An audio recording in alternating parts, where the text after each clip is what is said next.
I'm Dave Baker. And I'm Andrew Price. Welcome to Deep Cuts, a podcast where we pick an obscure topic and walk you through the ins, the outs, and the nitty-gritty, so you can appear like an interesting and idiosyncratic person at your next forced social function. Today's topic is... Bella Thorne. Who is Bella Thorne? Well, she's a former Disney Channel megastar who had the patented take me seriously and allow me to transition out of being a child, goddammit, overly sexualized left turn into adulthood that so many women in the performing arts are forced to take. She's one of the most followed people on the internet, with legions of fans and millions of social media acolytes. She's a singer, a published author, a poet, and perhaps the person who forever changed the way the internet monetizes celebrity.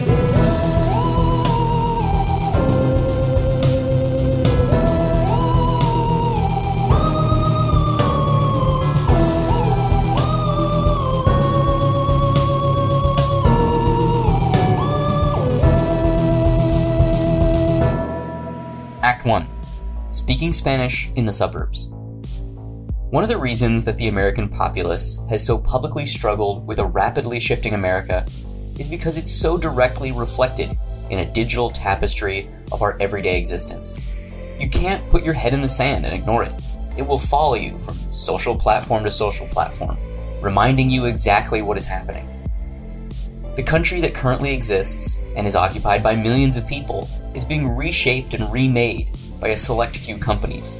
Algorithms, pay-per-click campaigns, and viral content are remolding the features of our national identity. In an added twist, these companies usually offer goods and services, free of charge. They purport to make your life easier, to solve a simple need you have, to facilitate human connection, to allow you access to information, or to better acclimate you to a specific environment. But the tax they're taking is information, the ineffable and ethereal coin of the realm, data. Every decision you make, tracked, collated, measured, and taxed. These companies are literally mining life, and with that information, they're subtly dictating how it is being reshaped and re-evolved into something completely unknowable to us all. Yet, it's easy to understand how certain sects of the population are nostalgic for a simpler time, because even if you're not aware of how different things are, it's glaringly apparent that things are very different, and they're more than likely to never return to the way things were. Even if you're not consciously meditating on it, you're consistently being reminded in sleight-of-hand measures of how branding, intellectual property mining, and technological advancements are rapidly reshaping everything, everywhere, all of the time. And just because you're not aware of the intricacies and the ones and zeros of how these technologies are warping our everyday life, that doesn't mean that they don't manifest themselves in decidedly tangible ways. Think about how your annoying cousin knows about what IP is and which superheroes are canonical to the MCU and why, what Fortune 500 companies have gone bankrupt this year, and why it's unnerving to have an Alexa or a Google Home enabled, or to have Siri listening to you all the time. How existentially haunting is it to know that you're constantly building a digital ghost that one day will come back to haunt you? It's not a matter of if, but when. These concerns swirl in our brains. They're not just relegated to theoretical physicists or nerdy bespectacled dudes in the backs of libraries. That annoying cousin of yours knows exactly why Ben Affleck's version of Daredevil wasn't in the MCU. And he even knows why Mark Zuckerberg's IPO was such a shit show. Largely because everyone does. Everyone is plugged in and living a life that's defined by tectonic plate shifts that come once every couple years. We're all living along the fault lines of AT&T and Viacom and Disney and Facebook and Apple. To make it even more surreal, everyone is aware of it, doesn't like it, and yet no one has a real choice. The system is all-encompassing and all-devouring, and even if you are someone who wants to be self-aware enough to rebel against it, what's the point? You can't change the system, so fuck it. Let's all just take part in this long-form performative act of wasting our lives and enjoy the sense of anonymity and brief bliss of being sucked up into the machine of the great American experience. The only thing that's better than safely railing against the system from our lazy boy 9000s is when there's a nude leak or a sex tape that's dropped. We're not too proud to go seek out our favorite celebrities' most private moments, right? We just want tangible proof that there is a fleeting humanity out there somewhere. A carefully constructed, branded internet persona, fragile and capable of being literally naked, and spiritually naked, as are we. Just for 15 minutes, we want the gods from Mount Hollywood to dismount and give us proof that they're as flawed and broken as the rest of us. Even if it is technically illegal and violates every moral code of privacy and good taste. Who cares? They have stacks of money and vaults filled with gold coins to Scrooge McDuck into that will calm their existential torment. Besides, it's not like there's a site that just gives away the private lives of celebs and normal people for nominal fees. There's no site on the internet that has found a way to position itself directly adjacent to the porn and adult entertainment industries so as to not literally be exclusively for porn. But also its brand persona is just a wink and an elbow nudge away from that, right? Right? No, what's this? A site called OnlyFans. OnlyFans is a site owned by Leonie Radvinsky. The company launched in 2016. They're headquartered in London. What's the purpose of OnlyFans? Well, as they say, their defined modus operandi is OnlyFans is a content subscription service based in London, England.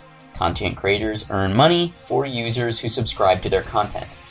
The site is very popular within the sex working industry and the adult entertainment industry, as it provides a way for people with a little bit of celebrity to offer a premium content at an affordable cost. It allows individuals in an industry renowned for its strip mining of agency to reclaim personal power and, pay rent. It happens to host a bevy of other performers and creative types, but the reality is the brand's public perception is it's a site that lets you pay nominal fees to watch private content of adult actors or low-level celebrities looking for a bump.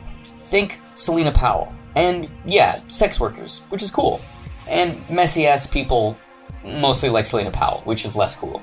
There are two ways you can support people on OnlyFans. You can pay a monthly fee to access someone's page, or you can pay, in air quotes, tips for someone's pay-per-view content. Most people charge between $5 and $50 for their monthly subscription fee, with pay-per-view content being anywhere from $10 to multiple hundreds of dollars. The business model for OnlyFans is as follows.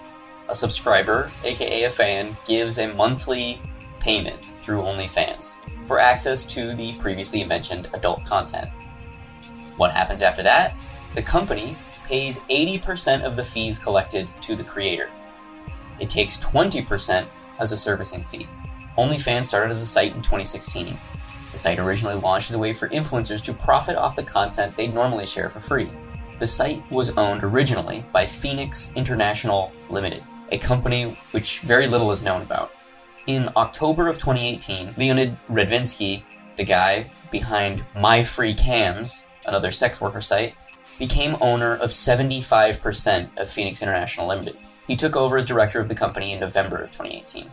The site quickly became notorious for, well, exactly what it was, a way for adult entertainers to profit off the work and to not give the lion's share of their earnings to outdated business models that rely on things like DVD sales and live performances. Today, many sex workers and porn stars work in the traditional side of things briefly, realize how awful and predatory it is, and then strike out on their own. Some use sites like My Free Cams or Pornhub as distribution methods, coupled with the social media following in order to gain the widest reach possible and, hopefully, make ends meet. However, this doesn't always happen. Sex work is highly stigmatized in the States. On April 25th of 2020, BuzzFeed ran an article that just went viral. It chronicles the story of Kristen Vaughn, 24, who was purportedly on track to become the first woman master technician at Don Aries Honda dealership in Fort Wayne, Indiana. However, she was abruptly let go. Why? Because her colleagues discovered that she had an OnlyFans site, paid for access to it, and then collectively watched it. At work. Yes, that's right. These men were engaging in consuming illicit materials at the workplace, and the woman was let go. In a recording of her being confronted by her boss, he can be heard saying, "If there were any coworkers who had access to your page, that might encourage them to approach you with unwanted sexual conduct or comments. Literal victim blaming. Who would have thought a country founded on the back of puritanical white dudes would have a few issues around sex that their great-great-great-great-grandchildren would still be dealing with? It's even more fucked up than that too, because it's not even just like, that's not Puritanism or traditional Puritanism. That is somebody existing in a culture where these things have become more sensitive, and the, sexual harassment in the workplace has become, more of a national conversation, and it's become more cracked down upon, and people are doing more to sort of punish it or, not tolerate it. And within that cultural revolution and that conversation going on, for somebody to, instead of taking away from that, I need to, conduct myself differently, or I need to set a better example for employees to conduct themselves differently, or I have to work in instilling systems within my company to educate people on these things. Instead, they take away I don't want to get me too'd. It's not about this is a problem. I need to become more sensitive, educate myself better, and learn how to solve this problem. Instead, it's a completely corporate liability mechanism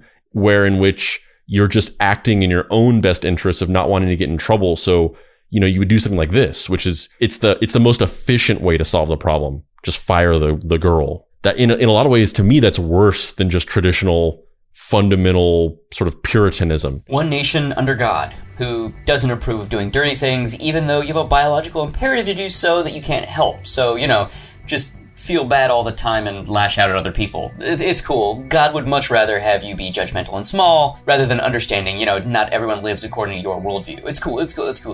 As an added factor to this conversation, abuses surrounding OnlyFans age policies have been constant for nearly its entire existence. Also in April of 2020, BBC Three filmed a documentary about how people are getting around age of consent laws. And they found that over 1/3 of Twitter users on a single day offering #nudes for sale were using OnlyFans, and that many of them were underage. The way American culture absorbs men and women is distinctly different.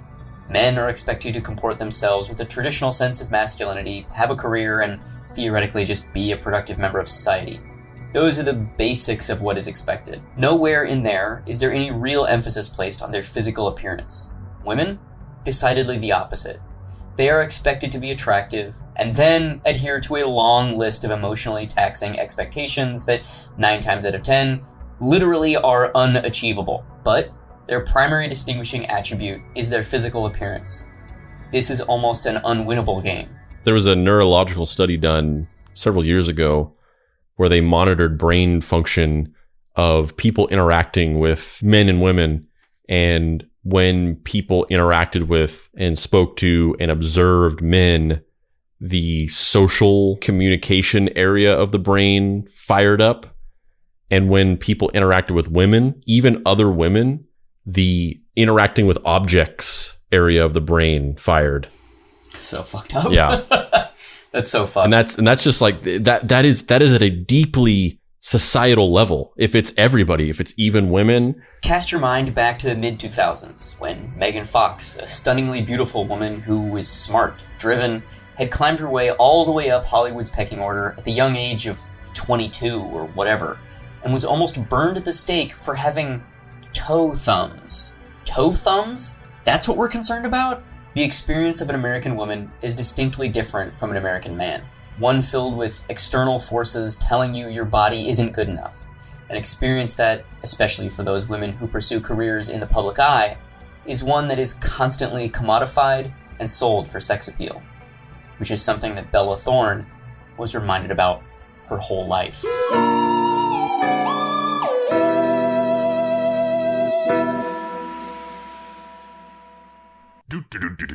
Demon humming songs that he only knows from his planet that humans don't recognize. Oh, hey, Dave.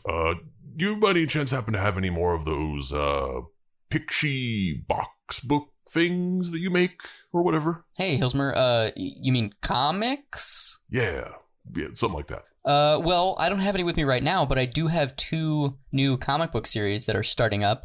I wrote a Star Trek series, Star Trek Voyager 7's Reckoning, which comes out November 11th. And the way the comic book industry works is that you have to pre-order comics in order to make sure that the stores order enough. If you wanted to pre-order it, you would go to a comic book store or go online and use the code SEP200455. I also have a creator-owned series coming out November 25th called Night Hunters with artist Alexis Zirit, which is about 2 brothers in Grand Caracas 100 years in the future, one of which becomes a cop, one of which becomes a drug dealer, and they have to fight their way through the seedy underbelly of the dystopian Venezuelan police state, which you could pre-order with the code SEP201264. Yeah. Great. Cool. That sounds amazing. Love it. Love every word that you just said. I'll take whatever. 50?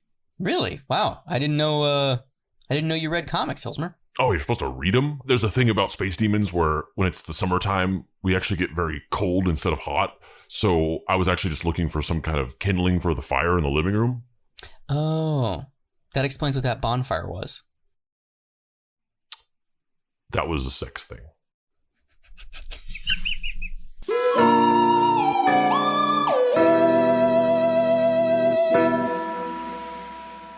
Bella Thorne was bullied as a child.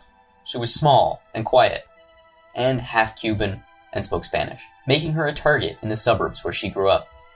To compound the matter, she also lost her father at a young age due to a horrible traffic accident. She struggled to perform well in school due to an undiagnosed case of dyslexia. Annabella Avery Thorne was born on October 8, 1997, in Pembroke Pines, Florida. Her parents, Tamara Thorne and Delancey Ronaldo Ray Thorne, had 4 children in total, Bella being the youngest, the others being Danny Thorne, Kaylee Thorne, and Remy Thorne.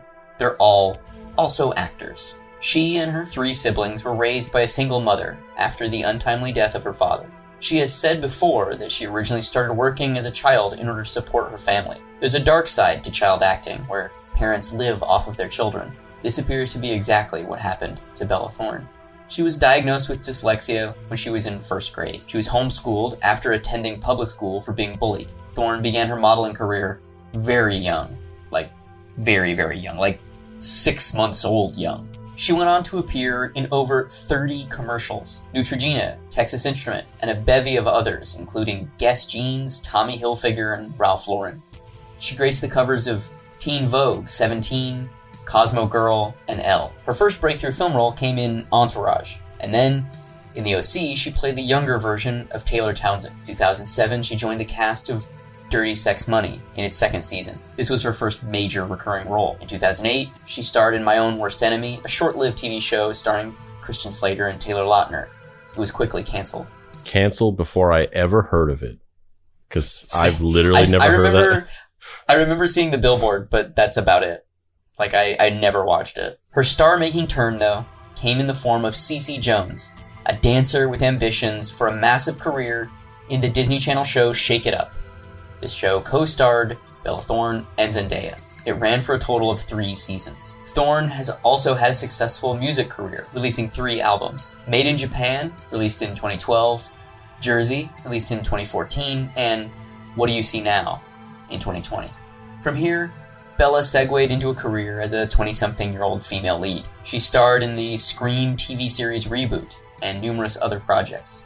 I feel just this this description is making me feel so old because first of all, I only know about Bella Thorne's existence. I had no idea where she was from. I don't know any of these shows. I mean, I know them. I know that there was a Scream TV show that was on MTV for several years.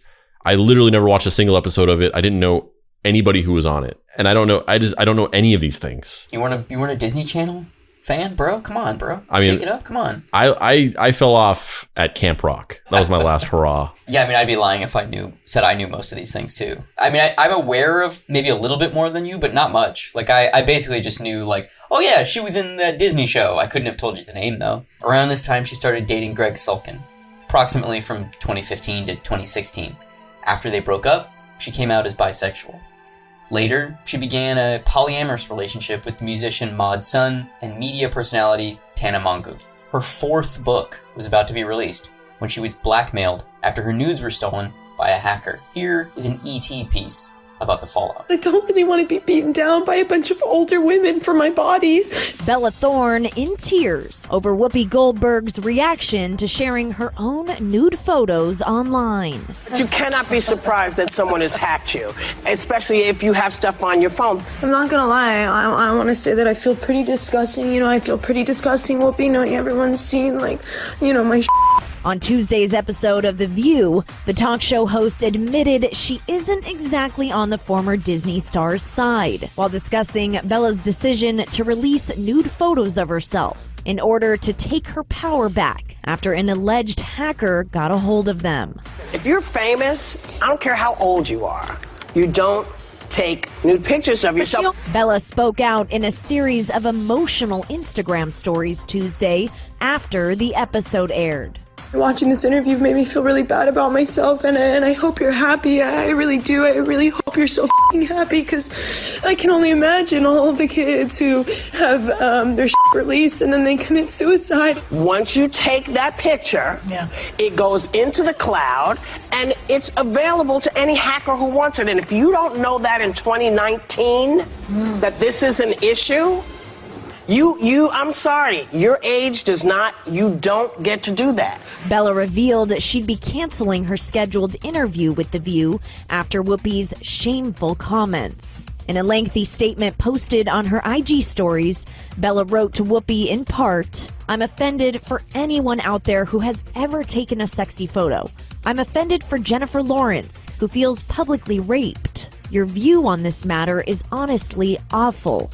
Are you serious right now? This is crazy. Bella shared the nude images to her Twitter account on Saturday in a series of screenshots, which appear to show the alleged hacker texting her the private photos of herself. At the time, Bella revealed the hacker is being investigated by the FBI and added the incident made her feel gross and watched during a time she should be celebrating. I feel like I'm lost over here. Bella just released her 4th book, The Life of a Wannabe Mogul, Mental Disarray, Volume 1, which contains poems chronicling her personal struggles, relationships, and wild child lifestyle. If you don't like it, you. If you don't like it, fuck you, Dave. I tell you that every day. I mean, that's true, you do, but it's more of like a coquettish kind of like playful tone with you. Oh yeah, for sure. So there are 2 things I want to talk about with this. One, it sucks that this happened to her, that her phone got hacked and these photos that she took got taken and this person was trying to blackmail her with them.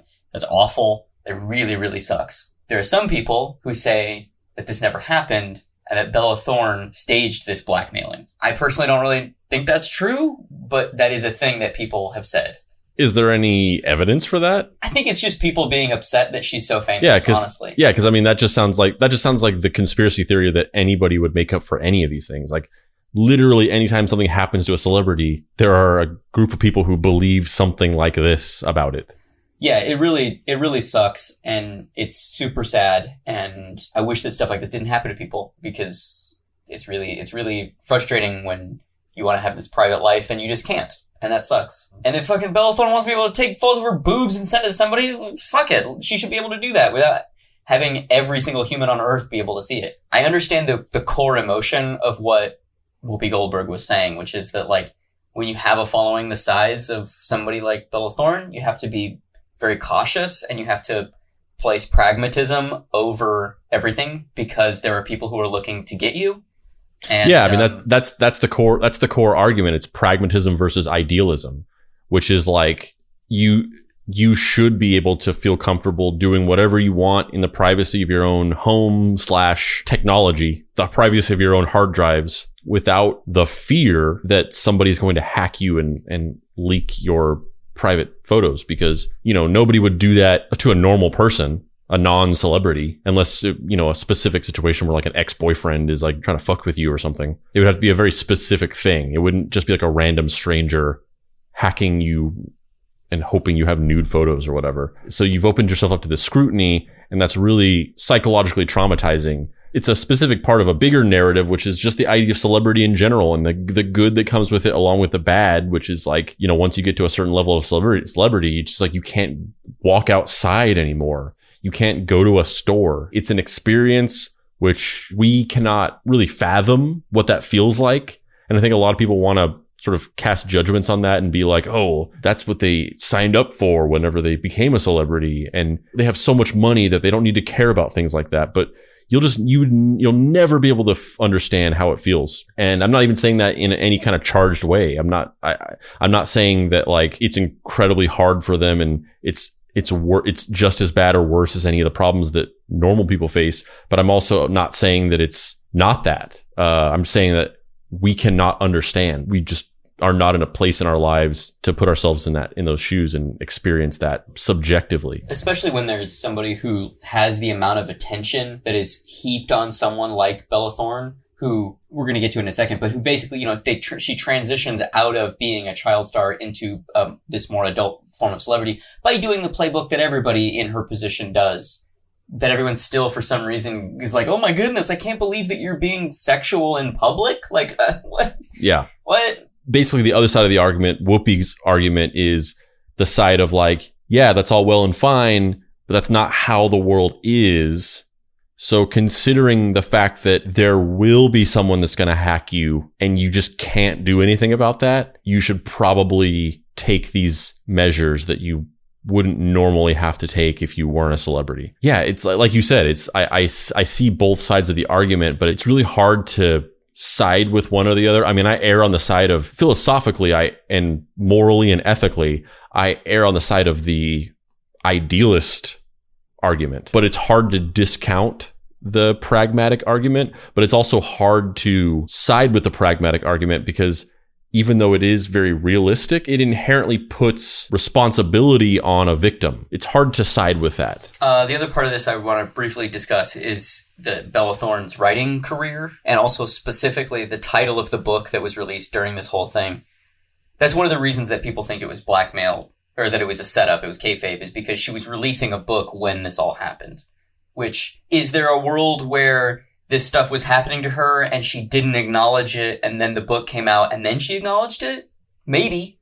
Maybe that was her attempting to try and spin a negative into a positive. But also it kind of just seems like a really shitty situation, so I don't really know. But calling her an author, because she gets referred to as an author a lot, is really funny to me. Like, I'm not trying to shit on anybody, like, get your money, do your shit. But this book, The Life of a Wannabe Mogul, A Mental Disarray, Volume 1, that is the worst title I've ever heard. Yeah, it's pretty bad.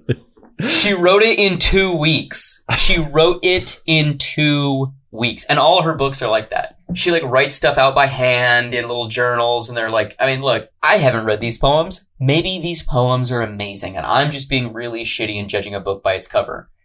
But I did watch a lot of interviews with her. And we're not necessarily dealing with Don DeLillo here. I think she has many attributes. I think she is very keen and very shrewd in certain aspects.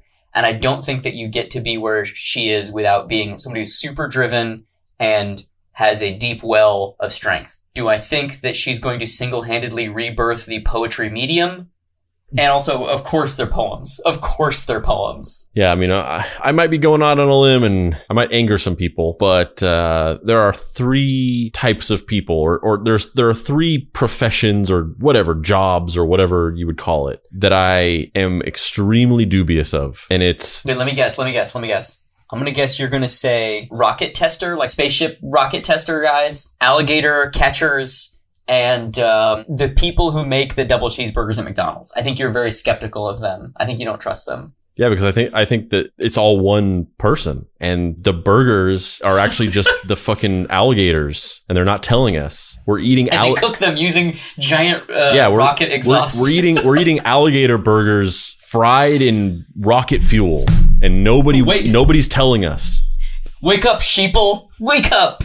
Do your research. But aside from that, I am by default dubious of photographers, graphic designers, and poets, because they are art forms that it is so subjective what constitutes a good poem or a good photo or like a well-designed piece of graphic art. To a lot of people, They don't really understand what is good or what is not. And so they're easily tricked into being led to believe that something is high quality when it's not. If you have a camera, you can call yourself a photographer because you can just take a picture and just pretend like it's artsy. You can just be like, oh yes, in this photo, I used a wonderful dichotomy between the negative space and the rule of threes, and you've just like snapped a picture without even adjusting any of the settings. And with graphic design, you can just put a bunch of gradients in Photoshop and just be like, yeah, like this is what your website looks like. And the same thing with poems. Like I'll fucking make a poem right now. 3 parts off of the Nile, stars in my eyes. And then that was a genius poem. And you don't know because you're just a regular person. You don't know what a good poem is. Shots fired. Please direct all your hate mail to andrew@deepcuts.com. I personally respect the intricacies of the art form known as graphic design. I love photographers, but also anytime someone says they're a poet, I'm kind of like, oh, really? Okay. So I'll meet you in the middle on that one. This has been Old Man Rant with Andrew. I was on an old man rant. Andrew, where can they find you on the internet? dpphotography.com. In April of 2019, she dated Benjamin Mascolo. In July of 2019, she came out as pansexual. Sexuality is obviously a big part of Bella Thorne's life, as it is with anyone. And when you live a public life, sometimes sexuality becomes something that is put on display and leveraged against you. When it comes to Bella, she's definitely using it to her advantage. That's not to say that it doesn't backfire or that she's even in control of it all the time. It's very apparent that she's playing around with the social mores surrounding sexuality and eroticism. She's using her social media following and she's playing around with taboo subjects. Thirst traps exist for a reason. They spike engagement, and to be honest, she's not even really that transgressive. That's what's so interesting about this to me. Like, this playbook is so tiring. I feel like every 5 years there's a former Disney princess who does the exact same thing, and people freak out every time. I find that as funny as you do. I didn't really think about it with this, but what I was thinking about this concept applied to sort of provocateurs and shock artists and sort of performance artists that create concepts around offending people with shocking behavior. And I'm not talking about people who, have go out there and make rape jokes to, for shock value or whatever. I'm talking about I thought about it because I saw this specific video. I think it was the Michael Douglas show, or it's one of these 1970s chat shows. And Gene Simmons from Kiss was on the show. And there was some other woman who was she was a comedian, but a very sort of traditional kind of conservative comedian. And then there was parents in the audience and things.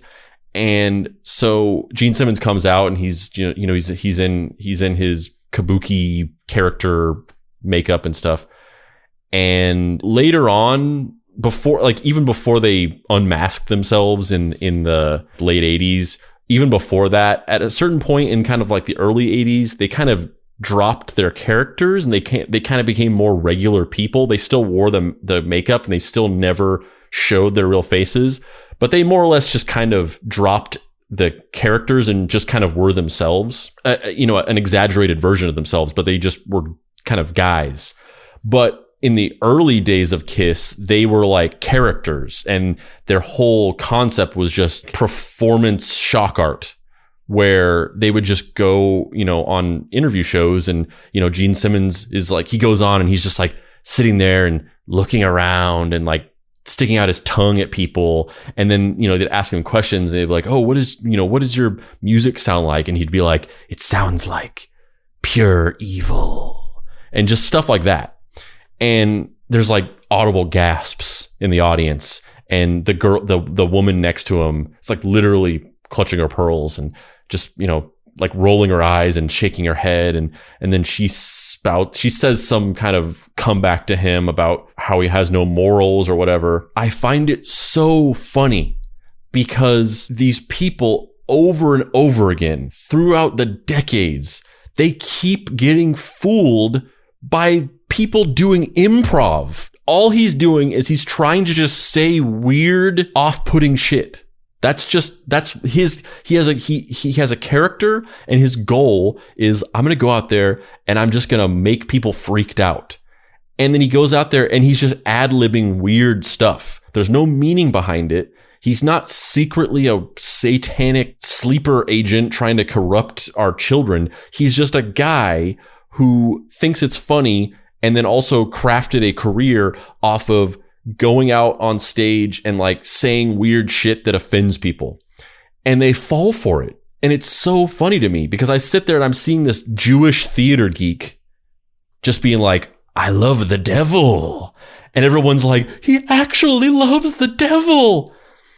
It's so funny to me that people get bamboozled by that over and over again. I mean, and this Bella Thorne thing that she's doing is like the really safe, tame, low-rent version of what Miley Cyrus did like 5 years ago or 10 years ago, whatever it was. It's the same thing that, you know, Selena Gomez and Demi Lovato and all of these Disney girls, Britney Spears did it, Christina Aguilera did it, Madonna did it. Like, they all get put in this little box, unfortunately, by our culture, and the way out of it is by subverting expectation and not being an, air quotes, good girl, and playing with the social mores of the time, whatever that happens to be.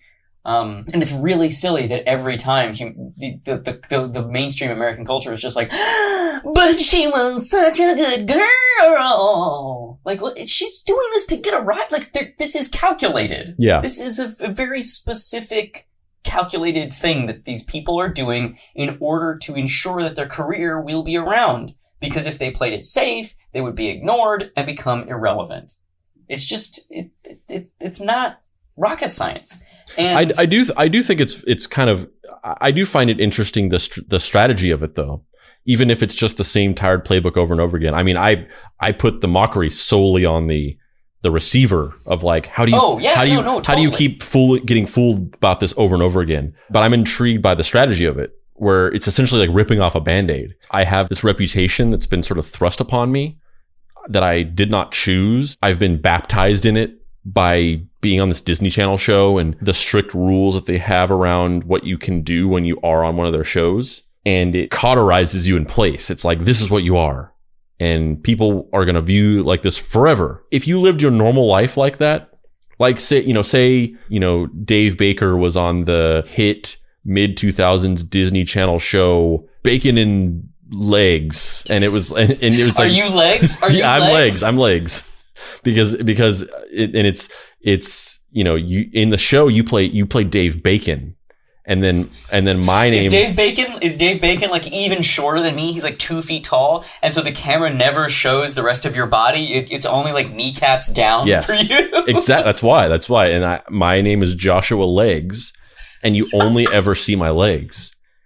And so we do this show that's a hit mid-2000s Disney Channel show.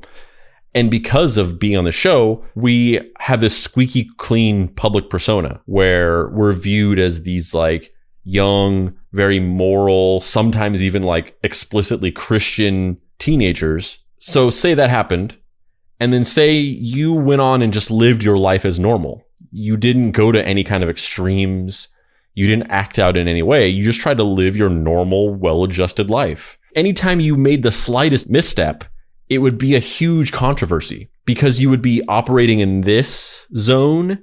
And then anytime, you'd be kind of between, you would have the bumpers on a, I'm trying to explain the metaphor instead of using my hands because listeners can't see that, but you've got the bumpers on the bowling alley, and, you've kind of have those guardrails, and anytime you kind of slightly stepped over it, people would be like, what did he do? He doesn't do that. That's not a thing that he does. And that would kind of be torturous to live your life like that, where you feel confined by that and you feel scared to push boundaries. So instead of living your life as normal and well adjusted, you're going to get it done early. You're going to shatter those boundaries and create a sandbox for yourself. So you do the most extreme thing possible so that you widen your horizons. And so now one day you can just live a normal, well-adjusted life and you no longer have to give a shit about that because you've already gone to the extremes. So you're not having watchdogs watching your every move, waiting for you to do the even slightest out of expectation thing. I think the reason why it's such a common playbook is because it's kind of the only option you're given at that stage in your life in that very specific career trajectory. Unless you want to live the rest of your life with people running a purity test on every single thing you do. These poor girls are put into a box by Disney or Fox or, quite honestly, by us. And then when they want to experiment with not being in that box, we all collectively gasp and clutch our pearls, which, honestly, is probably the exact reaction these performers are hoping for. Bella Thorne is smart. She knows what she's doing. What are the end goals of this? Who's to say? But things quickly go into overdrive. In August of 2019, she directed a short film for Pornhub titled Her and Him, co-starring Bella Danger and Small Hands. Open your eyes. A person's mind can become confused when... So we're watching the trailer. Yep, we are. That's what I can describe this as. We're watching the trailer. Yeah, it's the plot of the short film that she directed is a boy comes home, thinks his girlfriend is trying to kill him, and then they engage in foreplay, and we are seeing some rapid cut, pseudo artsy footage that looks like a college freshman made it. Yep. I mean, what it looks like is it looks like the aesthetics of a 10-second artsy Instagram video, but blown up into a widescreen short film with actual dialogue and things happening. Yeah, so there's a couple things to talk about here. One, why did this movie get made? Why did Bella Thorne decide to do it? Is it good? Is it actual porn? No, it's not actual porn, which will be a recurring theme throughout the rest of our discussion here. This 30-minute short film was produced in conjunction with Pornhub in order to attempt to accrue subscribers to their Pornhub Premium SVOD service. And they're basically trying to say, hey, people with large social followings, come make content for Pornhub Premium that is maybe porn, maybe it's not necessarily. We don't necessarily know. But it's probably erotic. Like, come make whatever you want, we'll pay for it, and we'll recoup our money by subscriber fees. And she made this thing, and she won some awards at the Pornhub Awards, so you know they were impartial and non-biased. And the general reaction to the short film is weird. That's a thing that exists. It's pretty strange. It's the same thing where it's like, it's the very tame version of a transgressive rebrand. The interesting story there is, Joe Jonas becomes porn director. Bow, bow, bow. And then you watch it and it's crazy and it's porn. This is Bella Thorne becomes porn director and it's not really porn? Yeah, it's like porn adjacent. It's like the provocative aspect of this is just that she has associated her name with Pornhub. But she didn't want to quite go to the limit and put the P in the V. The issue being this film isn't overtly porn. It's very similar to her online persona. It's sexy, risque, but stops short of being anything really porny. The reaction was pretty bad from people. Like, most people were just confused as to why Pornhub made a non-porn movie for subscribers. And even more confused as to why they hired Bella Thorne to direct it. The world, well, it's changed a lot. Sexuality is now one component of a celebrity's ability to accrue followers and exploit that attention, especially women celebrities. You also need friends in high places. It's often said that artists don't become famous off of their work, but off of their friend group. Bella Thorne has been seen publicly dating people like Logan Paul and Tristan Clare. Basically, she knows how to insert herself into social ecosystems. and the right social ecosystems. Her Instagram and Twitter account have gained millions of followers. She's become something of an internet titan, which is weird. Yes, she's an actor and an, in air quotes, author and a singer, but she's really an influencer. That's what she's really known for. People know her as the girl with millions of followers. And then she did something that no one with her level of clout had done before. Bella Thorne set up an OnlyFans account. Want to guess how it went? She set the record when she earned over $1 million within the first 24 hours of joining the site on August 19th, 2020. However, everyone seems to have not noticed this tweet. It's a screenshot of a Paper Magazine interview that she did about joining OnlyFans. And the caption of it says, "Me plus OnlyFans plus Sean Baker equals bomb-ass movie. Heart eye emoji, heart eye emoji, heart eye emoji." And then a link to the OnlyFans, which I find very fascinating for multiple reasons. Number one, usually these things happen when somebody has an experience and then they either from that experience are like, I need to make a movie of that, or they tell their story and somebody else wants to develop it into a movie. But did she preemptively say, I'm going to start an OnlyFans and I'm going to make a movie about it? And also this idea that she just says that she's making the movie with this director. Like there's no deal. There's no actual agreement. Well, we don't know that yet, because the photo that she posted has her with script pages. The photo for the announcement, it was announced by Paper Magazine. That's the pilot to Davy Bacon and Legs. She one of the original auditioner for Legs, and she lost to me. Yeah. If I hadn't killed that audition, she would have been Legs. You would be doing this episode right now about me breaking OnlyFans with Bella Thorne. What a different world we live in. Yeah. Here is the... And you'd get a Nobel Prize for this episode handed directly to you by President Reverend Jesse Jackson? Yes, that's how that works. So here's what the Paper Magazine article that was the announcement of her OnlyFans had to say. Best-selling poet. The article does not have the air quotes. And award-winning porn director Bella Thorne has inevitably joined the popular subscription service OnlyFans. Paper can exclusively announce, as well as sharing exclusive paid content on her channel. Thorne is also in talks to star in a documentary film about her experience on the platform. To answer your next question, subscribing to Thorne's OnlyFans will cost $20 per month, and she's expecting to draw a lot of attention. Safe estimates earning Bella $1 million a month, a press release predicts. Thorne's selfies are already incredibly popular on Instagram, but her pivot to a subscriptions-based business model speaks to the general shift by influencers away from social networking and towards paid content. As well as monetizing her posts, she also hopes to bypass Instagram's strict censorship policies by using a service that's popular among adult entertainers for imposing few content restrictions.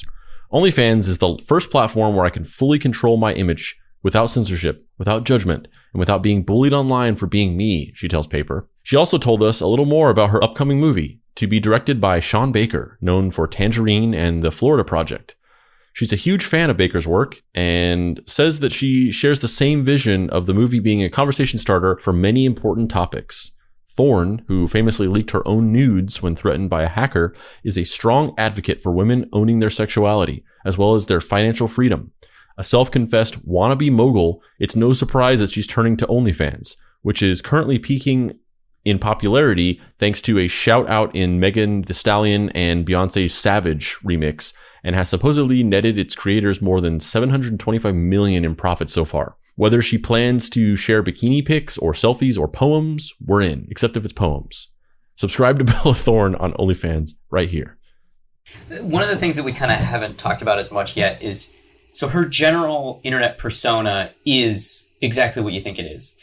You know, cute, selfies, at parties, with rich people, you know, kind of sexy bikini photos, all the typical I'm a female influencer thirst trap stuff. And I think that's great. Good for you, Bella Thorne. Like, and then weird Dave Bacon and legs fan art. She just posts so much Dave Bacon and legs fan art. Yeah. But the only reason I bring that up is because I think it's important to know that her online persona is, what's up? I'm 22 and I'm hot and I drink. Woo! Like, that's largely what she posts. And I'm in favor of that. If that's what you want to post, great. But it's also kind of tame. Like, it's not anything that's super transgressive or going to offend anybody in any real way. Or at least not to my sensibilities. Like, I don't look at it and I'm like, oh man, wow, this person is really cutting the mustard. I don't know. That's not whatever.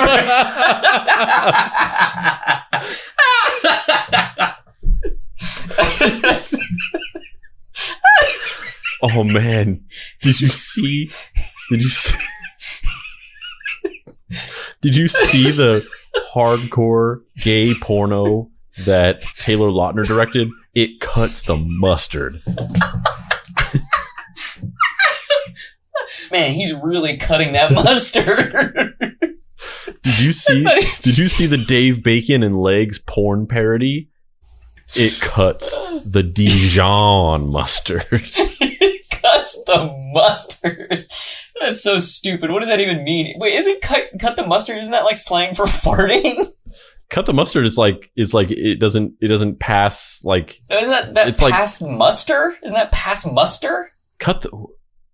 I think cut the mustard. What is cut the mustard? I thought I knew what that meant. I think cut the mustard is farting, and I think pass mustard. Well, let's cut the cheese. No, yeah, look, cut the mustard. Come up to expectations. Reach the required standard. Okay, all right, never mind. I was right. I did know the thing. I mean, pass muster is also a thing, I'm pretty sure. Oh, God, I'm such a fucking idiot. Cut the mustard and pass mustard have the exact same definitions. Be accepted as adequate or satisfactory. So they both have the same exact meaning, and they just have a weirdly similar sound. Odd. There you go. Well, fire up your Chromebooks and navigate to Urban Dictionary and fan edit that page, baby. Because cut the mustard now has a new meaning. Yeah, it does. Yeah, it does.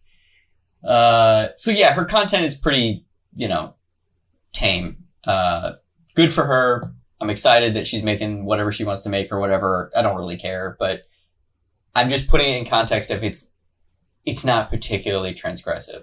Yeah, she's oddly enough, it's the Disney Channel version of. It really is. Like a risque Instagram influencer. Yeah, and I think that just kind of generally is like, she just kind of is that person. Like, I think this is the furthest out she can go as a person, and I don't think she has the hard reboot button within her. You know what I mean? This is a soft reboot. This is X-Men. She's sexy X-Men first classing. She's not, Daredevil the TV showing. Yeah, I mean, she reminds me of. So, don't ask me why. I was going through a dark time, but... You couldn't cut the mustard? I couldn't cut the mustard. I've watched Entourage, which is a terrible show, but I have watched the entire thing. Once again, do not ask me why I watched that entire show. I was going through a dark time. But there's a character in the show, and the character in the show is kind of emblematic of just the sort of vacuous hollowness of the whole show in general. But there's a character on the show which is like, he's supposed to be like an amalgamation of a like Quentin Tarantino, late 60s Martin Scorsese / like kind of Troy Duffy type director who the main character wants to work with because he's starring in all these big budget movies and he wants to do like edgy independent movies. So he does this movie called Queens Boulevard or whatever, and it's just like a gritty indie movie, and this director directs it, and in the movie he's supposed to be that character, this auteur, like I don't give a fuck, won't sacrifice my vision type director, but the people who wrote the show are like shallow hacks, so they don't actually know what it means for like what the motivations behind a character like that would be. So they write their version of what an uncompromising auteur director is, and it's all surface level. It's just like, oh, he's like a New Yorker and he yells. And that's the best that they can do to like create a character that's like one of these types of people. And that's what it reminds me of. It reminds me of what a off the rails, rebellious, sexy Instagram influencer would be like, written by somebody who doesn't actually know what a person like that is. Yeah, that's basically what it is. And her OnlyFans, she's using it, leveraging the brand in order to make money, right? She has this massive social following. So she figures, I'm going to start this account. There's going to be a ton of people who are going to sign up for it, because my defining attribute to a lot of people is sexuality, and I'll make a lot of money and we'll see what happens. But the interesting part about this to me is that she's so transparent. She's not actually selling her sexuality in the way that a lot of sex workers are. She's selling the idea of her sexuality. She's selling the brand awareness that she is now standing adjacent to this thing that is usually utilized by sex workers in order to monetize their sexuality. Yeah, exactly. Because like we've talked about before in this whole controversy and the expectations that were set, OnlyFans is not exclusively a porn service. It's just largely used for it. So when somebody mentions OnlyFans, you know, that's just it's the association. It's like when you call tissue cleaner Kleenex. They've so coupled their branding with what that is that you refer to an entire type of thing by one specific brand or chapstick. Yeah, or like small bandages being referred to as Band-Aids. Yeah. So or award-winning television shows being referred to as Dave Bacon and Legs. Yeah, Bacon exactly. and Legs. Yeah, that's the new hit Bacon and Legs on NBC this summer. Like, that's weird that everybody says that now. But they do. Yeah. But capitalizing off of that idea that like when you say OnlyFans, you think, oh, thirst traps and masturbation videos. And then she's like, I'm on OnlyFans. And then she even explicitly says, no nude. Okay. This is a screen cap from her Twitter, which was posted on 8/25/2020. A New York Post tweet that says Bella Thorne earns $1 million on OnlyFans in 24 hours, and a link to an article. And she quote tweeted it and said, also, no, I'm not doing nudity. Heart emoji. She's literally stating, I'm not going to do nudity. I'm not doing it, which is so fucking funny. It's so funny for where this story goes. It's so fucking funny that at every turn, she's just like, I'm going to log onto this thing and make a documentary about it. I'm not doing nudity. What's up? Let's see what happens. And in some ways, it's very shrewd, and in some ways, it's kind of insidious, because in some ways, she's planning on the echo chamber of the social media world to diffuse the story so that even though she at every turn is saying, I'm not doing this, I'm not doing that, I'm doing it for a movie, I'm not doing this, I'm not doing this, I'm doing it for a movie. She knows that because her fan base is so large and because the brand awareness coupled with her name has such a potent, clickable thing that the story is what it is. Like, it's so fascinating to me, the intricacies of going into something with the 100% certainty that you will be misunderstood and betting on it. Yeah, I mean, well, it's when you referred to it as somewhat insidious, this what we're talking about right now and what she did, it reminds me of, and I'm not saying that it's anywhere near as evil as this, but it reminds me of Donald Trump's public persona and the way that he speaks to people on different platforms, because you know he does the same thing. He'll be in a press conference and he'll say one thing, and then he will literally say the opposite on Twitter. Like he'll be in a press conference talking about how serious the the pandemic is and how they're doing all these things to help it and all these things. And then he'll literally retweet like conspiracy theories talking about how it's a hoax on Twitter. And it's like, how, like, that's so weird. How can you like be talking about it here and acknowledging that it's real, and then over here you are literally like saying that it's a hoax?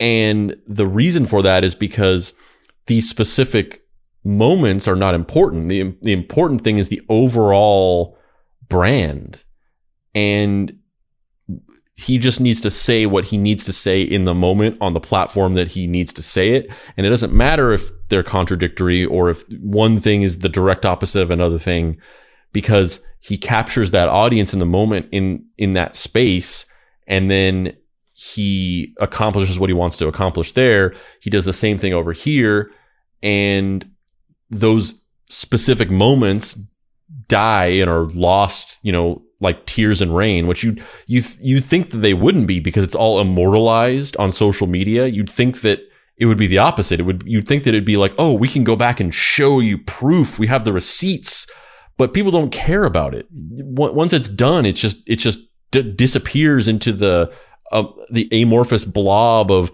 his brand. And it reminds me of this, where she said it from the very beginning, but the brand association still created the expectation. And it's almost like she did it on purpose, where she knew that people would still think that it was going to happen, and that was going to be a large part of why they subscribed.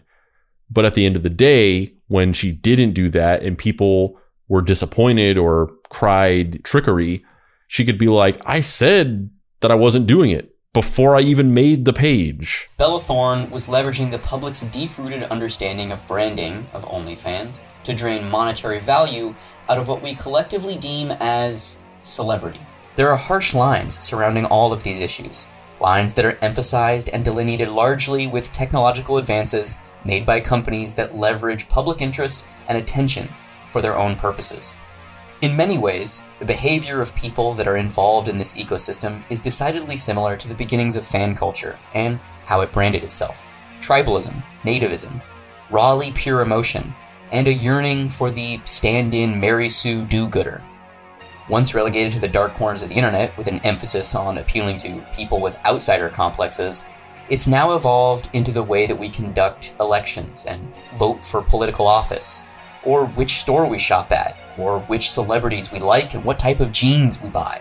Everything now boils down to a simple concept: branding.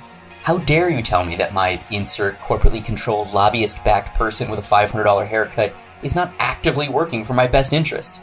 My identity is wrapped up in the politicization of the branding around them stamping down complex issues into black and white sound bites. This is the crucible of our time, the defining characteristic that will be burned into the tombstone of an entire generation. And what will it say? Honestly, it'll probably just be a Nike swoosh with a peace logo and that weird Disney capital D. I find it interesting that a lot of these topics are kind of dovetailing off of multiple other episodes of Deep Cuts. Like, this is we're starting to talk a little bit about stuff that we talked about in the Britney Spears episode, and we're going to talk more about this as the episode goes on. But this whole story is, we talked about a lot of the christening of this concept and the way that in the late 90s, early 2000s, celebrity became this different beast that was no longer about attaining a certain goal, and it was more about just the act of attaining it. So we talked about the role of the camera and how initially it was like, I want to be a movie star, so I'm going to do all these things to become more famous so that I can be in movies. And then eventually it started to become, I just want to be famous. I want to be in front of the camera. So that we talked about the sort of beginnings of that. And this is sort of just the multiple different evolutions have led to kind of where we are with this now. And it also kind of plays into what we were talking about with the I think on the Speed Racer episode, and just the existence of corporate interest in art. So I find that interesting. That's kind of different topics it's almost like we're crafting like a deep cuts philosophical universe or something. Yeah, and in some respects, I feel like that's due to the fact that, you know, there are kind of like my interests, and then there are kind of your interests, and then there's this weird area in the middle where there's a certain subset of topics and subjects that you and I both are interested in and end up spending a lot of time outside of the show talking about.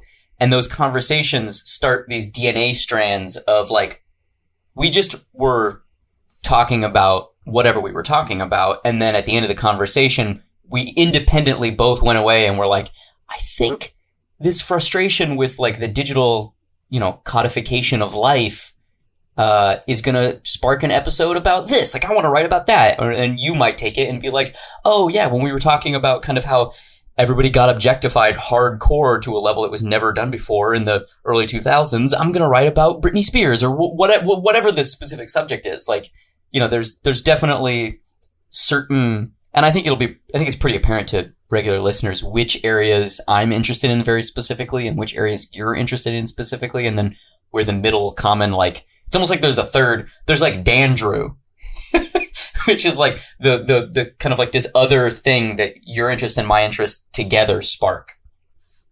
I'm Dandrew. Please kill me. I can't live without pain. No, Dandrew, we need you. The world today revolves around brand awareness. Not even a nuanced understanding of a brand.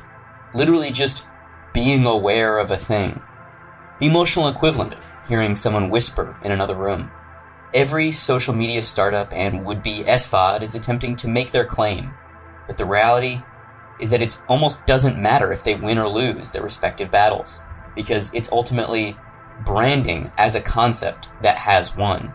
The next evolution of Marshall McLuhan's "The medium is the message" edict. Life is branding. Everyone now has a platform, an audience, a brand to uphold, to maintain, to subvert, to acquiesce to.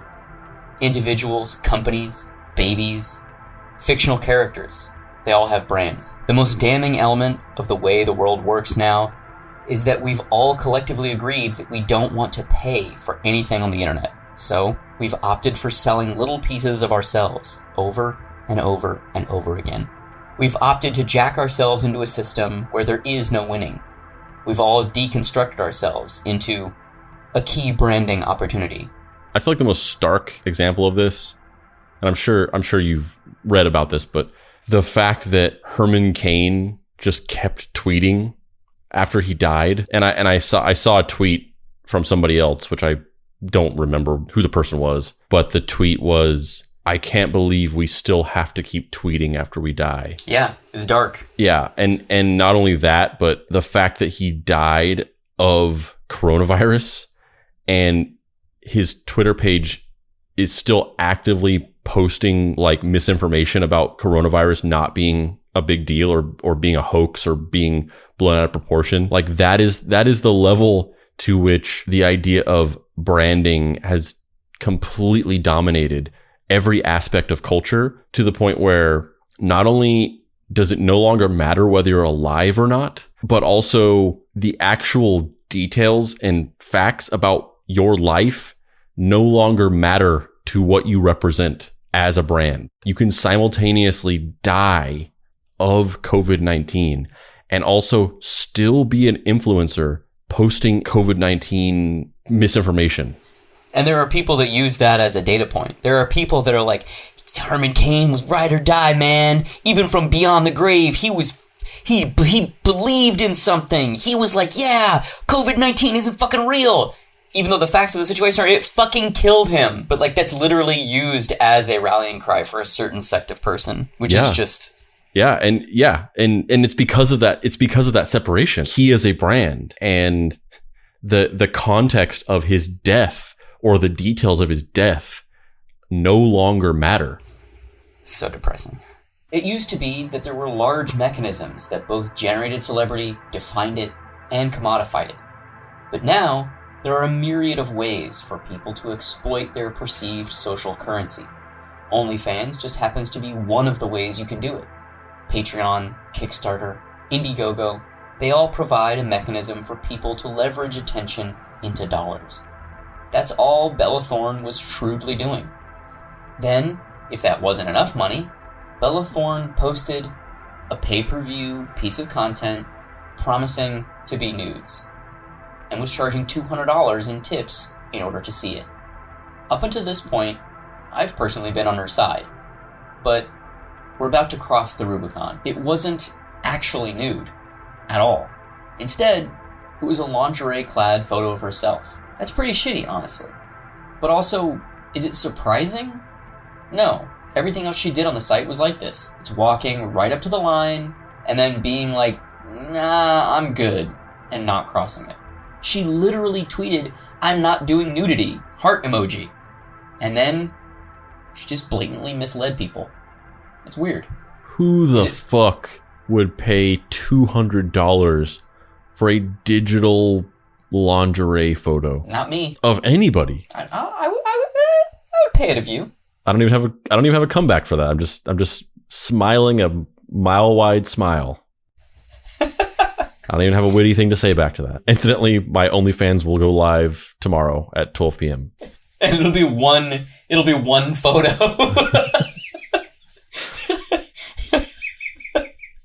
It'll just be you and Hillsmer, 69ing.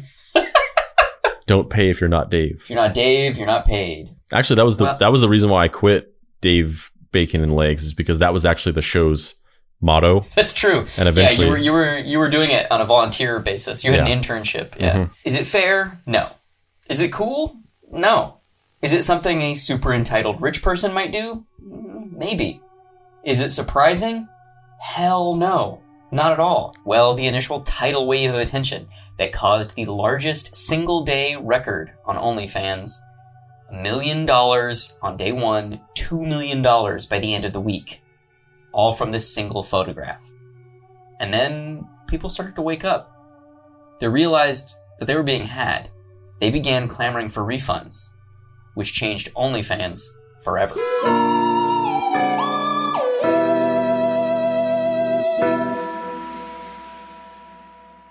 Thanks for listening to this episode. You should definitely go like the Facebook page for the Deep Cuts Pod, because we do lots of cool video content on there that you'll be sure to like. Also, please join our Facebook group. That's Deep Cuts Podcast on Facebook and the Deep Cuts Podcast Facebook group. Also follow us on Instagram at Deep Cuts Pod.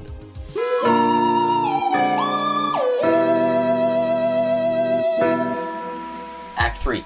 Puts on a Tron helmet, but is completely naked otherwise. That's the name of my OnlyFans. Tomorrow at noon. The digital world is a weird place. It's filled with unknown vistas and rapidly changing terrain. And this is doubly proven by a bunch of simps wanting their money back for not getting what they were promised. OnlyFans was inundated with refund requests after fans got a look at the photo that Bella had purported to be nude. This caused massive issues for OnlyFans. Imagine running a business. You're a hard-working, pseudo-shady Russian dude who probably has pseudo-shady connections to whatever the fuck the original company was that owned OnlyFans. And you're just pulling in money, and then one day, people come out of the woodwork and they want their money back. A tsunami of buyer's remorse hits you, and you have to give all of the money that you've rightfully earned back to the people who paid it to you. This titillation wasn't the titillation I was promised. Promise. Echoed throughout the internet in the ensuing days. The impact on the sex workers industry has been extreme. OnlyFans has now established a limit to the amount of money you can pay for a PPV piece of content. $50, down from $200. They've also extended the amount of time that payment is transferred, from 7 days to 30 days. This is the thing that really just sucks, is that there are all these people who are making a living on OnlyFans, and they've organized their lives around these payment structures and business models. And now it's changing, not because the business models don't work, but because the business models work too well and somebody else fucked it up. Yeah, a couple things. So first of all, we've talked in great detail about commodification of sexuality, largely in the Britney Spears episode, but we've been talking about it now.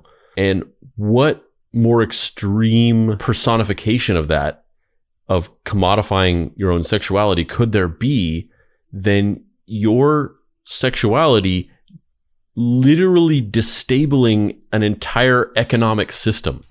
That is, and the system is all built around sexuality. So it's not like you're like introducing a foreign virus into an ecosystem. You are like almost kind of playing straight man to an already existing thing. Yeah. Like she's like, I'm not really gonna do the whole nude thing, and I'm not really gonna do sex shows, and I'm not really gonna have sex on camera.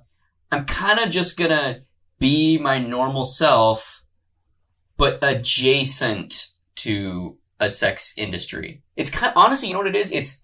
It's the Marcel Duchamp idea of artistic appropriation, where the artist is the person who redefines context. You know, he obviously was very famous for taking a urinal and placing it in a gallery space and saying that it was art, signing his name on the urinal. He didn't make the urinal. He had nothing to do with the urinal, but he signed a pseudonym, R. Mutt, on the urinal. And his thesis was that the artist is the person who recontextualizes, period. And so it's not actually rooted in craft. It's not rooted in any sort of execution of an idea. It's separate and disparate ideas being combined in a way that wouldn't be typical. And that's almost exactly what this is. But just really, unfortunately, people be getting hurt because it's not done well.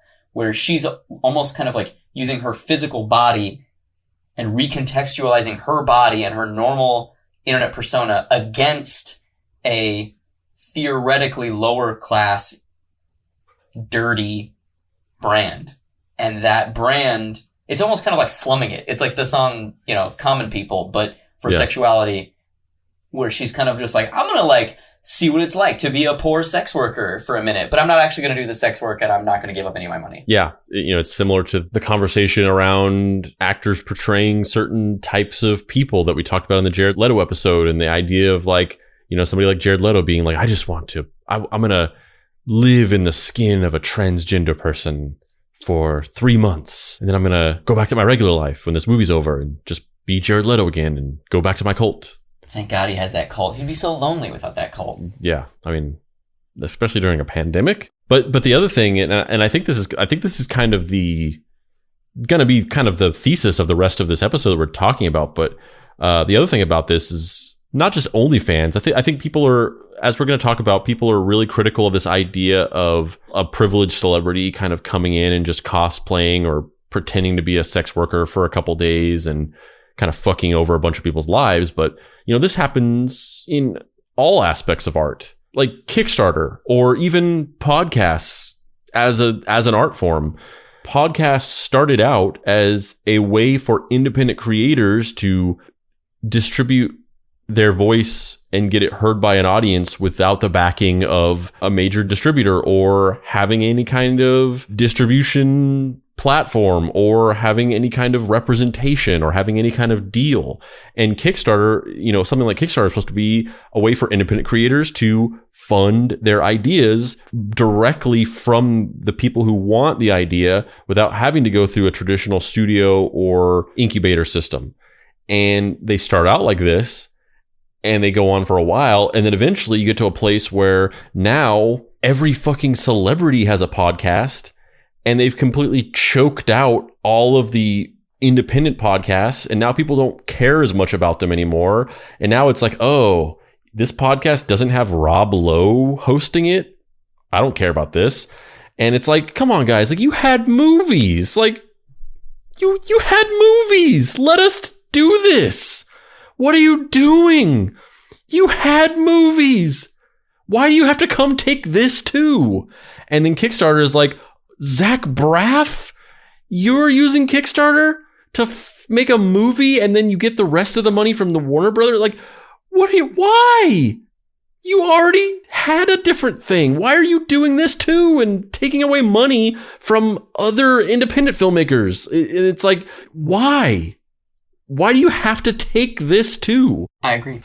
And scene. And that was a dramatic reading from an episode from season 3 of Bacon and Legs. It's funny because when you were doing that, you almost were like doing like a New York accent. I was like, do it, keep going. Why are you doing this to me? You had movies. Come on. Like, it was great. I loved it. I loved it. It's just like the world's shittiest fucking Dustin Hoffman monologue. Well, that was the last episode of Bacon and Legs. Was you finally see Legs, and he's really, really, really, really tall, and he has no torso, and it's just a head on the legs, and it's Dustin Hoffman's head. You had movies! Now I gotta do a Kickstarter in order to get a body! Now The Rock is kickstarting a new body? What the fuck? Basically, from here, everybody loses their shit online, and it's really pissed at Bella Thorne. It becomes a media firestorm, understandably. Because she's fucking with people's livelihoods. And so she then comes out and apologizes. And now Legs is going to read Bella Thorne's apology tweet thread. Remove the stigma behind sex work. No. Legs is going to read this.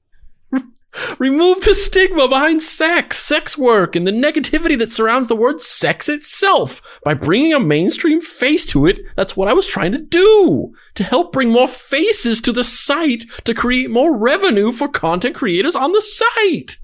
That's all I was trying to do. I wanted to bring attention to the site. The more people on the site, the more likely of a chance to normalize the stigmas. And in trying to do this, I hurt you. I have risked my career a few times to remove the stigma behind sex work, porn, and the natural hatred people spew. Behind anything sex-related, I wrote and directed a porn against the highbrows of my peers and managers because I wanted to help with the stigma behind sex. I am a mainstream face, and when you have a voice, a platform, you try to use you in helping others and advocate for something bigger than yourself. Again, in the process, I hurt you, and for that, I'm truly sorry. P.S. I'm meeting with OnlyFans about the new restrictions to find out why. The last part of that text is, I'm meeting with OnlyFans for new restrictions to find out why. This is so fucked up. I'm sorry. Comment any ideas or concerns you want brought up to OnlyFans, and send me links and pics so I can promote you guys. Bravo. Send me links and pics so I can promote you guys.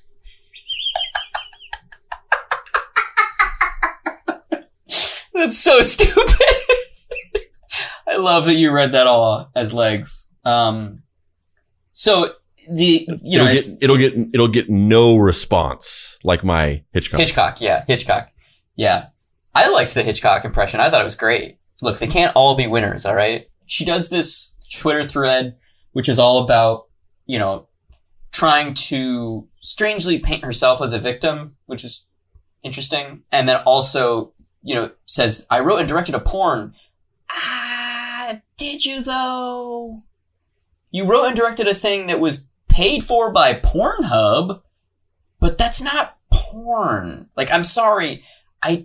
Maybe I'm wrong in this. Maybe this is an entitled perspective. Maybe I'm unaware of the realities of this, but my idea of what porn is that it is explicit content where the act of sexual gratification is depicted in an intense or revealing way. Well, I mean, I think that there's also a bigger definition of pornographic, which is something that is extreme exploitation. Like that's what I was gonna say is like, because there can be a pornographic display of violence or something like that, but this isn't even that. It's not extreme in any way.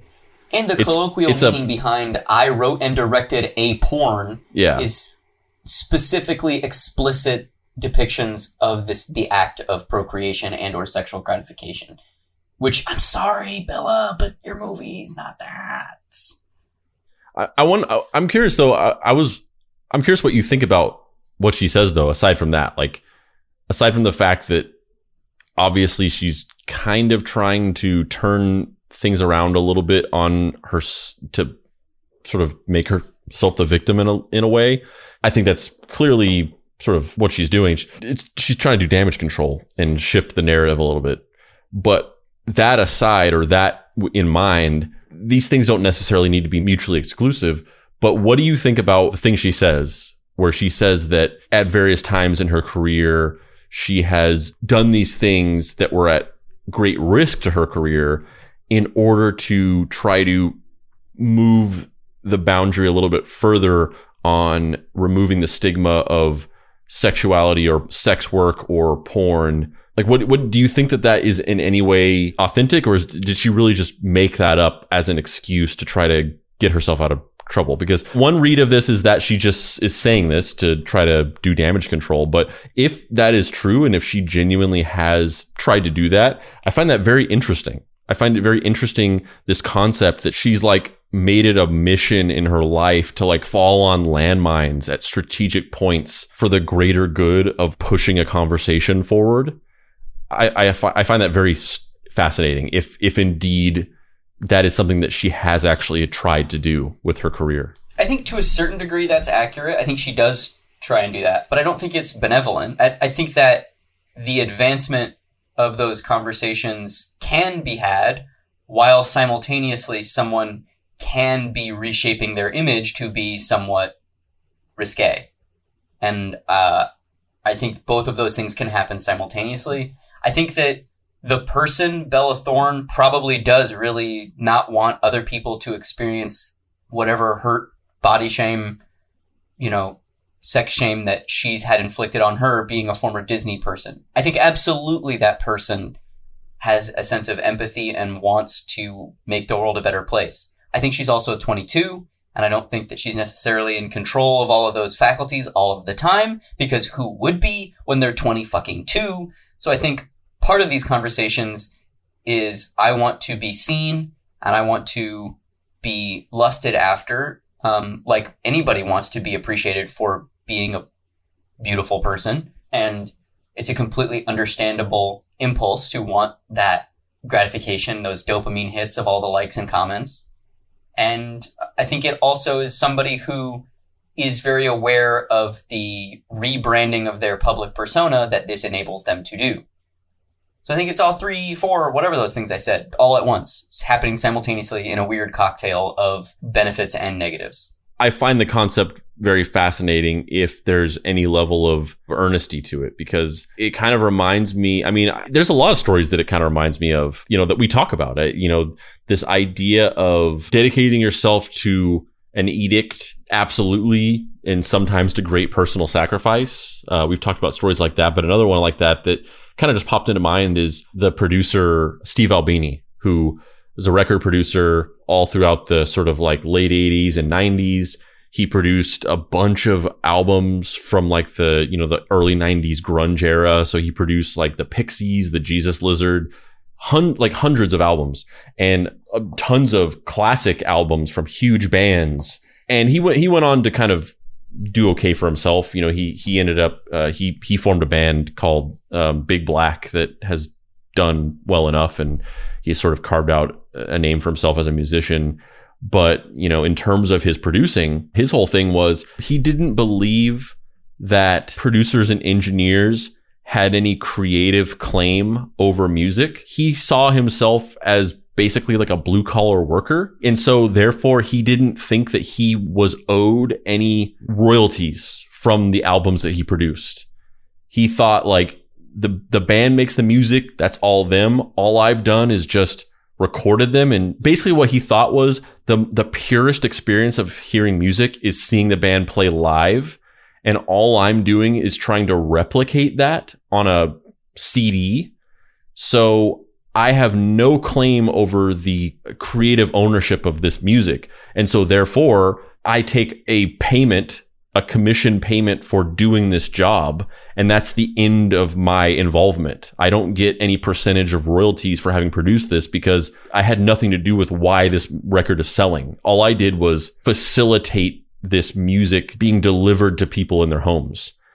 And if the listener doesn't know, the predominant trend in the music industry is that a producer gets 50% of the ownership of any song that they produce. Yeah, and he wanted none of it. Which is a lot. So it's a lot of money. It's a lot of money. Yeah, he wanted none, and he never took any. And even though he produced all these huge albums, he he's just kind of a normal guy. He has a studio, and to varying degrees in varying stages of his life, sometimes he doesn't have a lot of money, and sometimes he does okay for himself, and he's just kind of hustling like all the rest of us, basically. I don't know if I necessarily agree that you deserve 0% of royalties or percentage of sales or whatever as a producer. I don't know if I necessarily fully agree with the extreme, almost kind of libertarian position that he took on that.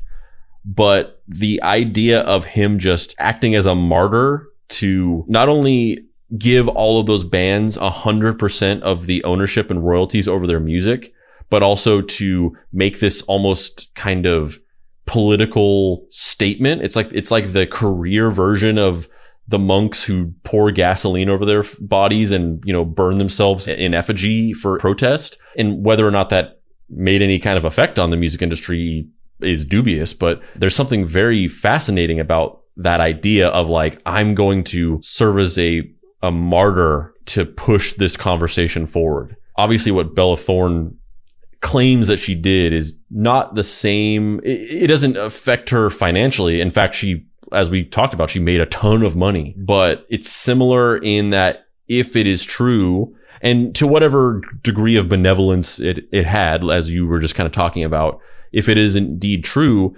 it's kind of the equivalent in sort of from a social perspective. Well, one of the things I would point out is that she ends that apology by saying, send me your account numbers and send me, photos, and I'll promote some people. She hasn't done that. Yeah, I mean, once again, that seems like something you say in the moment to try to cull sympathy, but then, you have no intention of actually following through with it. To make things even more interesting, Sean Baker issues a statement that says he was never involved in any serious way with Bella Thorne. I would like to make it clear that the news of me making a film, documentary, or fiction narrative about OnlyFans and using Bella Thorne as research is false. I'm not attached to this project. I'm actually in development on 2 features that I've put years of research and love into, and neither of these films have anything to do with Miss Thorne or OnlyFans.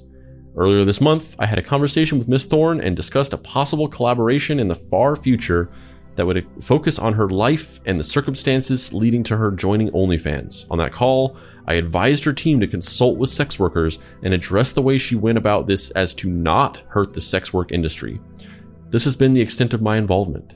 I am an ally and have literally devoted my career to telling stories that remove stigma and normalize lifestyles that are under attack. I would never do anything that could possibly hurt the community, so please know that this news is not correct. Thank you. The real question is, what were those script pages that Bella Thorne was throwing around in the paper magazine photo? I already told you, Dave. I already told you what they were. Look, bacon and legs, I think those pages were usually printed on really large font. I don't think that was those pages. I feel like every bacon and legs script I ever read, the font was like 400. Oh, yeah. Because I had to be able to read it from that high up.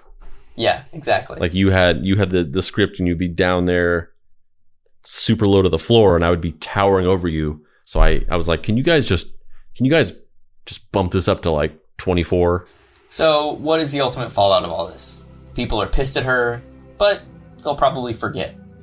This will be an interesting chapter in undoubtedly a very long career. It's an example of raw white privilege incarnate. It's the equivalent of someone making an off-color comment at a party, which sucks because people will lose significant amounts of money from Bella Thorne's actions. Not the crazy, sleazy dudes who feel like they've been had, not the faux outrage assholes on Twitter, and definitely not Bella Thorne. She's going to be fine. She'll probably even be more famous after this experiment she just engaged in. She's basically just cosplaying as a sex worker, which is kind of an interesting piece of performance art, potentially, but like everything she does, it was put together in 2 weeks and not particularly well thought out. It's the little people that were hurt by this. It's the innocents on the outer ring of the conversation, the actual sex workers. And that's who I feel bad for. The sex workers. Grinding it out, no pun intended. But you know what's so existentially terrifying to me about this, and it's funny, I remember I was thinking about this a lot whenever I went camping with my family, and I was like building this tent, and I just started... My family! some reason. It doesn't work. Yeah, it doesn't work at all. It doesn't work at all. It didn't. It sounded like Balky from Perfect Strangers. I wanted you to say it with my wife, but you didn't. You didn't set me up. But I was like building this tent, so it's like it's an even more personification of the problem. Or it's like I'm out in the wilderness doing this this definitively technological, plugged into the machine of social media thing, and yet I'm still it's on my fucking mind. It's like that's what I'm thinking about. I'm still in that world. But I was thinking about this a lot, and what's so existentially terrifying about this is the things that have governed our society, our behavior, the rule of law, and culture, I guess, have all, they're all to varying degrees, and also to varying degrees of success and to varying degrees of ethical soundness. They're all very heavily regulated by some large authoritative body, whether it's the government or, a certain section of the population's religious system. They're all very heavily regulated in these to a certain degree, like I said, amongst different groups of people, a very collectively agreed upon way. Even if there's criticisms of it or disagreements about how it should function, everybody kind of agrees that some form of government should exist. And there's definitely different agreements about the size of the government, the amount of control that the government has, the level of regulation that they can extend upon the things that we do. And even anarchy has its sort of own form of governing. It's just kind of in a different way. And in that way, all these things are vetted and regulated. These things that are supposed to dictate the way that our daily lives work, and the way that we interact, and the way that we make money, and the way that we, the way that our law enforcement exists, and all these things. And then you have these tech startups, these media companies, which are really not media companies. They're really data mining companies. Facebook is not a media company. Facebook is a digital marketing and advertising platform that capitalizes off of data. And these things are very unregulated. There's a story which may or may not be a thing that we might talk about later at some point in the future. But one of these tech companies was this company called Theranos, which was a tech startup company in Silicon Valley, just like any of these other tech companies, Twitter, Airbnb, whatever. Except in their case, the product that they were producing was purportedly this machine where you could get a simple finger stick droplet of blood sample, and with that you could put it into this machine, which was this big box, and the machine would do all of these different blood tests and blood work processes for you. So instead of going to all these different specialized doctors and having all this blood work and having, pints of blood drawn from you by a phlebotomist and waiting on all these test results or whatever, you literally were supposed to be able to just get a drop of blood, put it in a machine, and get everything. The first phase of it was supposed to be that you got the drop of blood and you sent it into their lab where they would use the machine. And then the next phase of it was supposed to be that these machines were supposed to be able to basically be made available to the public like a home computer. And you would just have it in your house, and at any moment you could get your blood work done. So the idea of it was supposed to be that society would be rapidly changed by the advent of this technology where you could easily get this blood work done. And, people would be catching diseases, cancer, much, much earlier. And, the death rates from these diseases that are dependent on how early you catch it the numbers would just dramatically drop. They raised, millions of dollars from investors. And at one point they were valued at $12 billion. And then it was basically found out eventually that the whole thing was fake. And they didn't actually have this technology. They had just lied their way into tricking the entire world into thinking that they were doing something that they just weren't doing. And, it brought into sharp focus this question of like, this company, which was completely unregulated because it was a privately held tech company that wasn't subject to any kind of the normal regulation and rules that exist in the medical industry, was just out there just being like, we invented this machine. We're going to put it in Walgreens, and people are going to come in and, get their blood sample, and we're going to tell them whether they have cancer or not. And it was like this huge, massively existentially ethical question surrounding the very concept of these unregulated, privately held companies. And that's a very extreme example of it. But even Facebook or any of these things, these are largely unregulated. At one point, Facebook is public now, but when they start out, they're these privately held companies, and they are allowed to go unchecked doing the things that they do, even to the degree that we have wanted to kind of step in and regulate things. People are just never going to allow that, because the idea of the government stepping in and regulating a company and a corporation, people would just never settle for that. That's just never going to be allowed to happen in the current country that we live in. So that's sort of the dynamic of how these companies are able to function. And that would be well and fine if they were just media companies. If they were just media companies making video content and fucking articles and whatever, and even collecting your data to market ads at you and stuff like that. The thing that people don't realize is the extent to which these companies are shaping humanity. Facebook fundamentally has changed and dictates the way that human beings behave and interact and learn information and organize and form beliefs. And it's terrifying that something that has that much power and control over humanity at a global level is just a startup company off somewhere in some buildings in Playa Vista, California, and San Francisco, just doing whatever they want. Like, that's terrifying. It's absolutely terrifying. I'm Dave Baker. And I'm Andrew Price. This has been Deep Cuts. You can find me on the internet at heydavebaker.com, where you can find comics like Fuck Off Squad and Action Hospital. Andrew, where can people find you on the internet?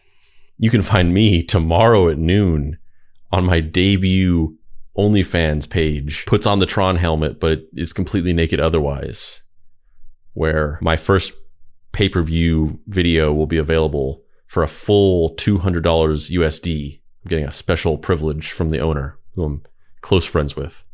And you can also find me at dapricerights.com, where you can buy my book, Deadbolt, AI Private Eye. And where you can see raw outtakes of bacon and legs. Yes, which are also on the OnlyFans, because they are pornographic in nature.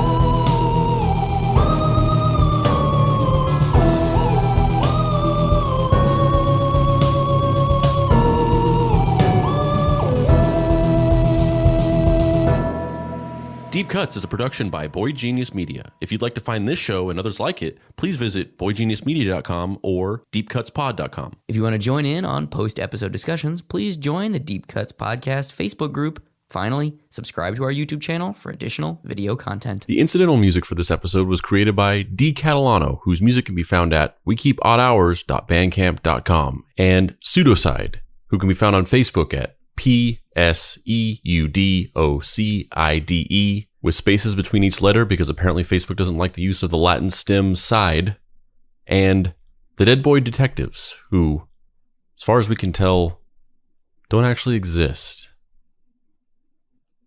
Oh. And so I know you guys want the porn.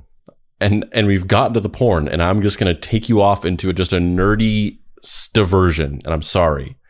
But the thing that I find so fascinating about OnlyFans, and the thing that makes it so interesting within the realm of digital media and new media, social media, and the way that content exists within the infrastructure of those platforms, is that in around 2016, 2017, so kind of around when OnlyFans started, there was this boom of these SVOD services.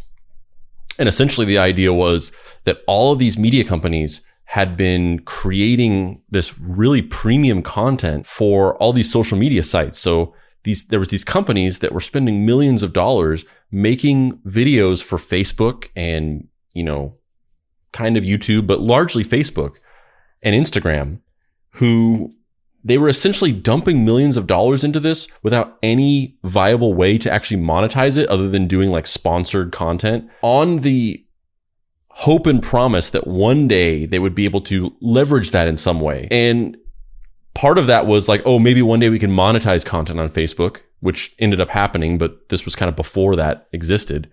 And then the other part of it was, you know, as is the example of a company that I worked for around that time called Super Deluxe. It wasn't even really about making money directly in that way. There was never a desire to eventually monetize the videos directly. It was about capturing a certain audience that you could monetize in other ways. And the whole thing was Turner Broadcasting didn't have any kind of like really effective presence with like cord cutter Gen Z internet consumers.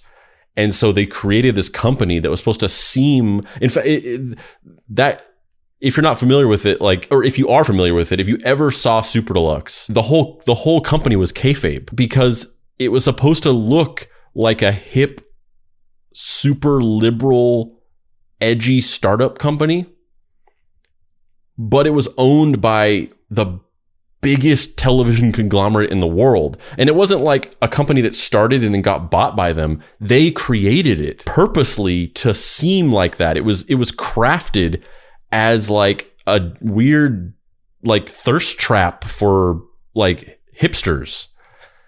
And the idea behind creating that content, spending millions of dollars, was not to monetize it in that way. It was just to capture that audience so that they could sell things to them in other indirect ways.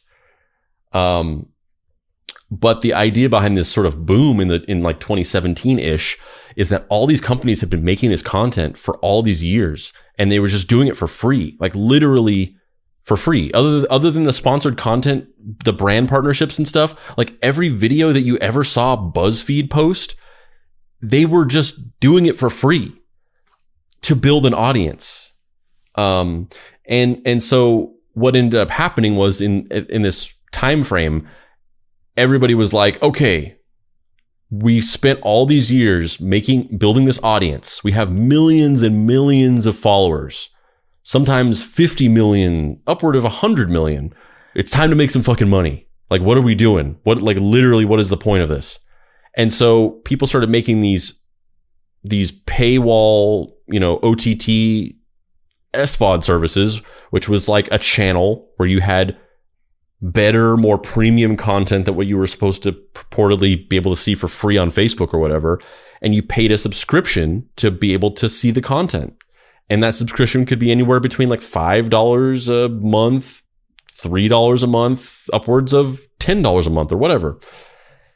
And so all these companies, you know, including the one that I worked for, had these big budgets and were making these larger, more premium TV shows for these services. And it was a seller's market because these SVOD services they just needed content. They were just like, we just need stuff. We just need as much stuff as we can get. So if you had like halfway an idea for a show, they would buy it from you. And so all these media companies were producing all this content for these SVOD services. And like we did several shows for a bunch of different streaming services. Like we did some series for Full Screen, which is one of these SVOD services at the time. And the idea was to allow these media companies to make this really good content, high quality, good quality. It was, you know, the shows were supposedly good. I mean, in terms of they were entertaining, they were well written, they were well created, well shot.